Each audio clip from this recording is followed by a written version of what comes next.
downfall. Linda was never the good witch. Gossip and spreading rumors will be your downfall. She threw her into the dead ditch. Jealousy makes you lose everything, that's the cost. How about you just stay in the land of the lost? Besties with the witch of the west. Hate on us, but you're still obsessed. Getting you to be the big bad villain, babe, go get a psychoanalysis. Because I know I'm one in a million, but it's fine, I'll be your protagonist. You're talking too much, we can all hear your whispers. Calling us wicked is a little insulting. You gave them to her, but you can keep the rest with first thoughts. You're a girl's girl, but that's just disgusting.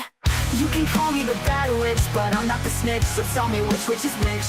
Which is which? Which is which is which?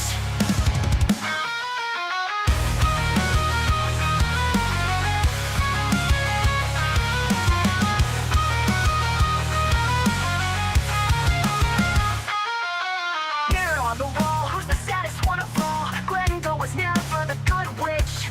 Gossip and spreading rumors will be your downfall. She threw her into the dead ditch. Jealousy makes you lose everything, that's the cost. How about you just stay in the land of the lost? Besties with the witch of the west. Hate on us, but you're still obsessed. Hating me to be the big bad villain, babe, go get a psychoanalysis. Because I know I'm one in a million, but it's fine, I'll be your protagonist.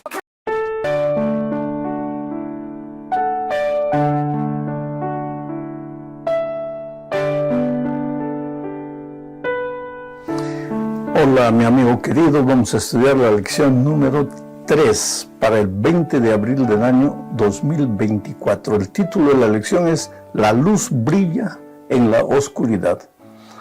Antes voy a responder una pregunta también relacionada con la oración. Muchos jóvenes me dicen, pastor, ¿cómo? Yo sé que tengo que orar, yo sé que la oración es vital, pero es que no me da ganas de orar. ¿Cómo oro si no tengo ganas de orar? A veces me esfuerzo, me obligo a mí mismo, pero es aquella oración, Padre nuestro que está en los cielos, gracias por el día, dame un buena noche, descanso, en nombre de Jesús, amén. Pero ¿cómo puedo orar cuando no tengo ganas? Bueno, querido, orar es abrir el corazón a Dios. Entonces, si no tienes ganas de orar, comienza por ahí, justamente, acostado en tu cama, dile, mira, Señor, yo sé que tengo que orar, yo sé que la oración es vital, pero no tengo ganas de orar, ¿qué hago? ¿Por qué? Me gusta la televisión, me gusta la radio, me gusta internet, me gusta hasta leer, pero no me gusta orar, ¿qué hago si no tengo ganas? Solo que cuando tú hablas de esa manera con Jesús, ya estás orando. Y esa es la verdadera oración. Porque la oración es abrir el corazón a Dios como si fuera tu mejor amigo. Cuéntale a Jesús, por ejemplo, cuéntale lo que has hecho. Desde que te levantaste en la mañana hasta que llegaste en la noche a la casa. Cuéntale lo que te parece a ti tontería, asunto rutinario que no le interesa a Dios. Dios se interesa por ti. Él conoce todo lo que has hecho. Cuando tú le cuentas, le hablas tu corazón, le hablas de tu tristeza, tu alegría, tus luchas, tu indecisión, Él sabe todo, pero estás acercándote de Él. El propósito de la oración es acercarte a Dios, vivir con Él una experiencia bonita de amor, de amistad. Entonces vamos al estudio de la lección. Estamos estudiando el gran conflicto. En esta oportunidad la luz brilla en la oscuridad. Y el propósito de la lección de esta semana es mostrar que una de las maneras como el diablo va a destruir a la iglesia de Dios, y eso fue desde la iglesia primitiva, es mezclando el agua con la leche hasta que quede solo agua y ya no haya leche. Entonces nuestra única seguridad para no diluir nuestra fe en Cristo, para no diluir la confianza en la verdad, Nuestra única seguridad es la palabra de Dios. Vamos a leer dos textos para ver que estos dos grandes comandantes de los ejércitos, el comandante de la luz, Cristo, el príncipe de los príncipes, y el comandante de las tinieblas, Lucifer caído, un ángel egoísta, orgulloso, que trata de destruir al pueblo de Dios. Estos grandes comandantes son descritos en la Biblia de una manera interesante. Mira, bajo el primer subtítulo tenemos la transigencia, la sutil estrategia de Satanás. Y mira lo que dice Juan 14:6. Jesús le dijo: yo soy el camino y la verdad y la vida. Nadie viene al Padre sino por mí. La verdad no es un concepto. La verdad no es una declaración. La verdad es una persona. Jesucristo es la verdad. Entonces, si tú quieres conocer la verdad, necesitas primero conocer a Jesucristo. Conociendo a Jesucristo, tus ojos se abren a la verdad. Y Jesucristo dijo: y conoceréis la verdad, y la verdad os libertará. La verdad. La verdad no es relativa, porque Jesucristo no es relativo. No hay nada más concreto, eterno, sólido que Jesucristo. Desde la eternidad hasta la eternidad, Dios es Dios, el mismo Jesucristo, el mismo Espíritu Santo. Entonces, la verdad no puede ser relativa, porque si Jesucristo es la verdad, y Jesucristo es algo concreto que traspasa los siglos, entonces, ¿cómo alguien puede decir que la verdad es relativa? El asunto es que cuando el ser humano llega a sus propias conclusiones y le quiere llamar a sus conclusiones la verdad, ahí se meten problemas. Porque cada ser humano va a tener su verdad. Y la verdad no puede ser así. Si tú quieres conocer la verdad, tienes que conocer al Señor Jesucristo. Ahora, ya el enemigo es conocido de otra manera. Mira lo que dice Juan 8:44. Vosotros sois de vuestro padre el diablo, le dijo Jesús a los fariseos, y los deseos de vuestro padre queréis hacer. Él ha sido homicida desde el principio y no ha permanecido en la verdad, porque no hay verdad en él. Cuando habla mentira, de suyo habla, porque es mentiroso y padre de mentira. Interesante. El propio Señor Jesucristo dijo que el diablo se apartó de la verdad, porque se apartó de Jesucristo, porque ambicionó el trono de Jesucristo, porque luchó contra Jesucristo ahí en el cielo y fue expulsado.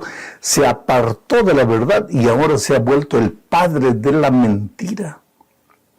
Entonces, en este conflicto de los siglos, Jesús va a luchar con la verdad, mientras que el arma favorita del diablo va a ser la mentira. La estrategia del diablo es: ¿cómo hago para que la mentira sustituya la verdad? Y él es astuto. Él no puede ir contra la verdad, porque él sabe que él va a perder. Entonces hace que la mentira solapadamente se mezcle con la verdad. Y eso es lo que sucedió con la iglesia primitiva. La iglesia primitiva tenía la palabra de Dios en sus manos, la doctrina pura. Pero muchos paganos se convirtieron en los primeros siglos. Y esos paganos llegaron a la iglesia cristiana arrastrando muchas de sus convicciones paganas. Y en la convivencia con los cristianos comenzaron a introducir su manera de pensar. Su manera de pensar equivocada, que no tenía fundamento en la palabra de Dios. Y por otro lado, la palabra de Dios comenzó a ser dejada de lado. Y entonces la tradición comenzó a ocupar el lugar de la palabra de Dios. Y hoy muchas veces iglesias que se dicen cristianas le dan más importancia a la tradición de la propia iglesia que a la palabra de Dios. Por eso digo que nuestra única salvaguardia es la palabra de Dios en nuestras manos. Jesucristo dijo antes, en su oración intercesoria antes de ir para los cielos, santifícalos en tu verdad, tu palabra es la verdad. Entonces, si tú quieres tener la seguridad de que lo que crees es la verdad, tiene que tener fundamento bíblico. Tienes que ir a la palabra de Dios para ver lo que la palabra de Dios dice con relación a lo que tú crees y a lo que tú piensas. Segunda parte de la lección, lobos salvajes. Aquí vamos a ver que el enemigo va a colocar en medio de la iglesia ovejas disfrazadas. Digo, lobos disfrazados de ovejas. Y esos lobos disfrazados de ovejas van a tratar de engañar a las otras ovejas. Leo lo que dice Hechos 20, 28 al 32. Dice así: por tanto, mirad por vosotros y por todo el rebaño que el Espíritu Santo os ha puesto por obispos, para apacentar la iglesia del Señor, la cual Él ganó por su propia sangre. Porque yo sé, dice Pablo, yo sé que después de mi partida entrarán en medio de vosotros lobos rapaces que no perdonarán al rebaño. Y de vosotros mismos se levantarán hombres que hablen cosas perversas para arrastrar tras sí a los discípulos. Ahora, hermanos, os encomiendo a Dios y a la palabra de su gracia que tiene poder para sobreedificaros y daros herencia con todos los santificados. Este versículo es claro. Pablo dice, hermanos, cuando yo me vaya, y Pablo iba a descansar un día y descansó. Entonces, en las manos de la iglesia quedarían parte de sus escritos también, sus escritos y escritos de otros discípulos, de otros apóstoles inspirados por Dios. Y esa sería la garantía de la verdad. Pero infelizmente cuando ellos muriesen, la tendencia humana es comenzar a sustituir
your presence, time moves slow. Touch my soul.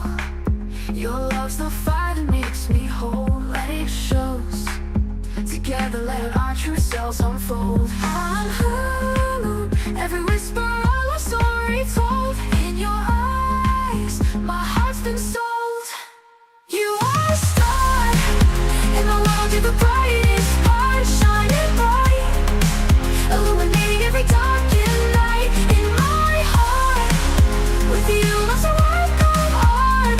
All the night, in your embrace, I take flight. Oh baby, with you every day feels right. In your love I find my light. Stay with me, let's dance under the moonlit sea. Just be free. In your arms I find my plea.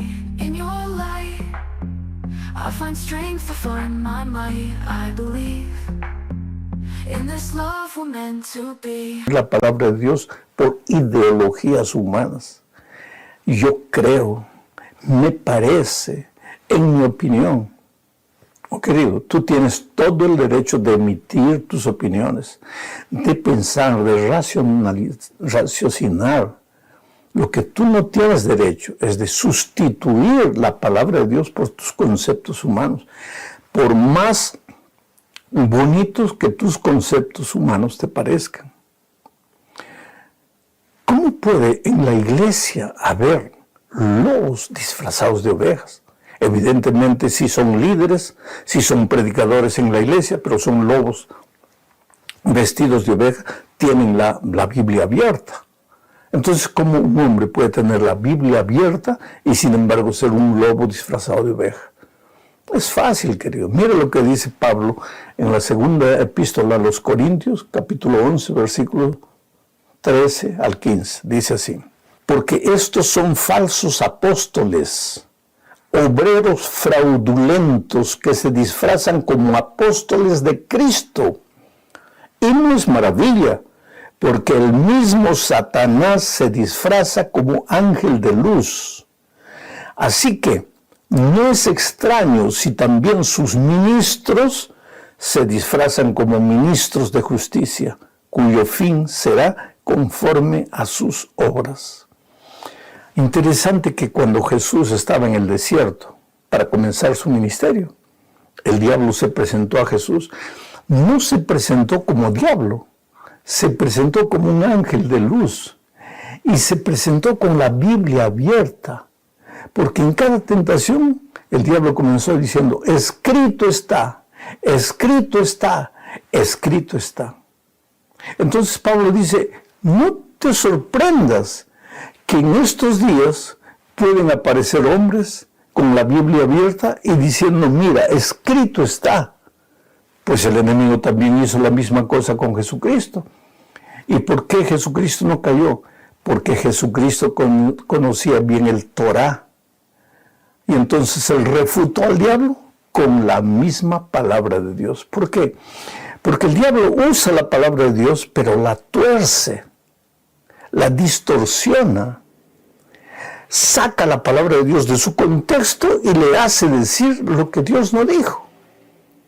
Entonces, una de las defensas que tú tienes es tomar la palabra de Dios y leer todo el capítulo, a veces todo el libro, para ver qué es lo que este versículo está diciendo. Porque tomando un versículo de aquí, otro versículo, tú puedes crear la doctrina que tú quieras, pero la Biblia tiene que ser estudiada en su contexto y no con un versículo sacado de su contexto, porque ahí tú le vas a hacer decir a la Biblia lo que tú quieras. Yo siempre digo, bromeando, que una persona te puede llevar al suicidio, a cometer suicidio, con la Biblia abierta, porque te lee un versículo que dice: y saliendo Judas fue y se ahorcó. Hermano, ¿está escrito o no está escrito? Está escrito. Otro versículo: ve tú y haz lo mismo. Hermano, ¿está escrito o no está? Está escrito. Entonces el tercer versículo: lo que tengas que hacer, hazlo pronto. Pronto.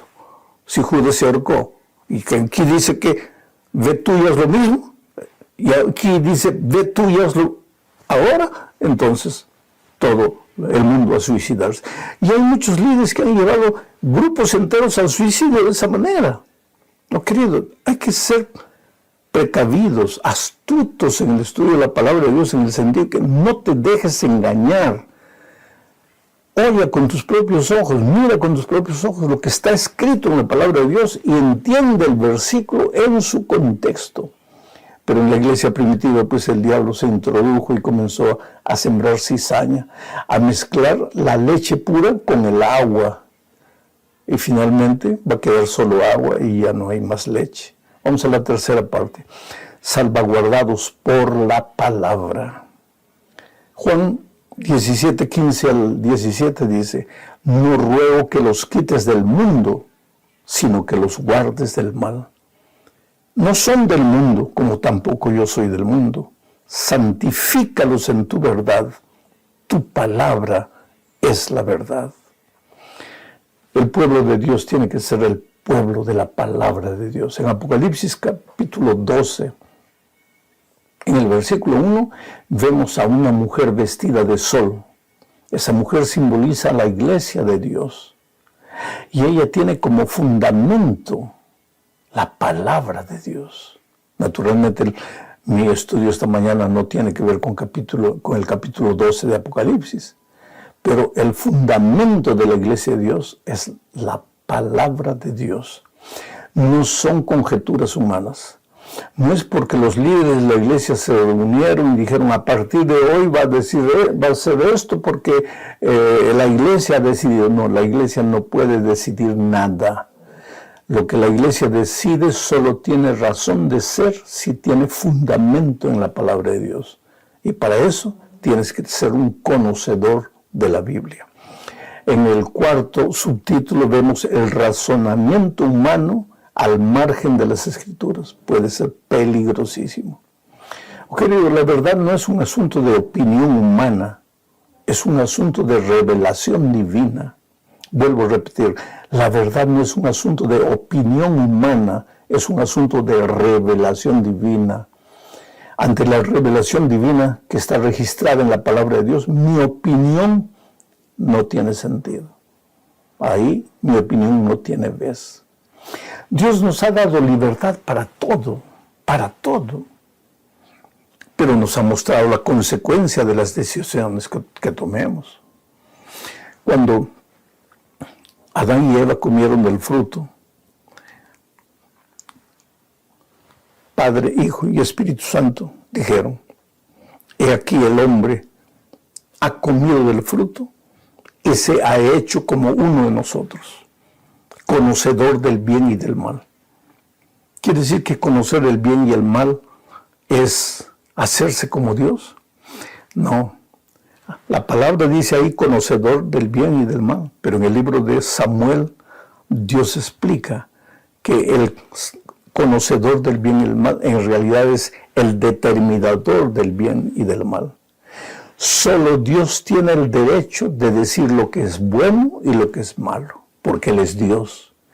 Él es el determinador, el conocedor del bien y del mal. Tu libertad es escoger el bien o escoger el mal. Pero Dios no te ha dado libertad para escoger el mal y decir que es el bien. Ni te ha dado libertad para escoger el bien y decir que es mal. Eso tú no tienes libertad. Eso solo Dios.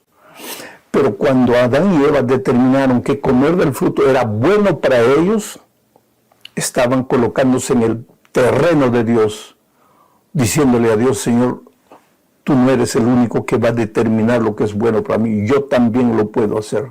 Ahí se volvieron y trataron de ocupar el lugar de Dios. Y a lo largo de la historia veremos que la propia iglesia cristiana, a medida que fue creciendo, comenzó a emitir sus opiniones humanas y a olvidarse de la palabra de Dios. Proverbios 16:25 dice, hay camino que parece derecho al hombre, pero su fin es camino de muerte. Hay camino que al hombre le parece derecho, pero su fin es la muerte. Entonces tus opiniones, mis opiniones, Las opiniones humanas no tienen ningún sentido si no tienen fundamento en la palabra de Dios. Terminamos estudiando el tema de la batalla por la mente. En este gran conflicto de los siglos entre Cristo y Satanás, el enemigo quiere apoderarse de tu mente y de tu corazón. Y muchas veces lo hace a través del fanatismo, de la intolerancia, de la intransigencia, de la obstinación, o como tú le quieras llamar. El obstinado, el intransigente, el radical, el chiita, usando una palabra moderna, él no quiere conocer la verdad.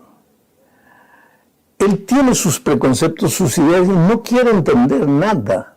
No quiere entender. Y eso es peligroso. Y el enemigo, una de las armas que tiene es justamente la obstinación. Te ciega los ojos, te venda los ojos del entendimiento para no aceptar la palabra de Dios. Segunda a los Corintios 4:4 dice, en los cuales el Dios de este siglo, que es el diablo, cegó el entendimiento de los incrédulos, para que no les resplandezca la luz del Evangelio de la gloria de Cristo, el cual es la imagen de Dios. El Dios de este siglo cegó el entendimiento de los incrédulos. Entonces, tú les puedes explicar, no quiero saber, simplemente no quiero, no me hables. Pero la persona inteligente no hace eso. La persona inteligente, a ver, dice Pablo, examinadlo todo, retened lo bueno. Háblame lo que tú quieras, explícame. Y dime dónde está el fundamento de lo que tú me estás diciendo. Ahora yo te voy a explicar lo que yo creo. Y aquí está el fundamento, que es la palabra de Dios. Oh querido, Dios te ama. Dios te llama. Su palabra está en tus manos. Ve a la Biblia con actitud humilde, con el deseo de aprender, de mantener comunión con Jesucristo. Nosotros no somos fanáticos de un equipo de fútbol. No, porque yo he visto la camiseta de esta religión. No, yo he visto la camiseta de la otra. No, yo he visto la... Solo falta esas barras bravas, organizadas, peleando uno contra el otro. No. Para exponer la verdad no necesitas ser agresivo. No necesitas ser radical. Tienes que aprender a dialogar con las personas, con amor.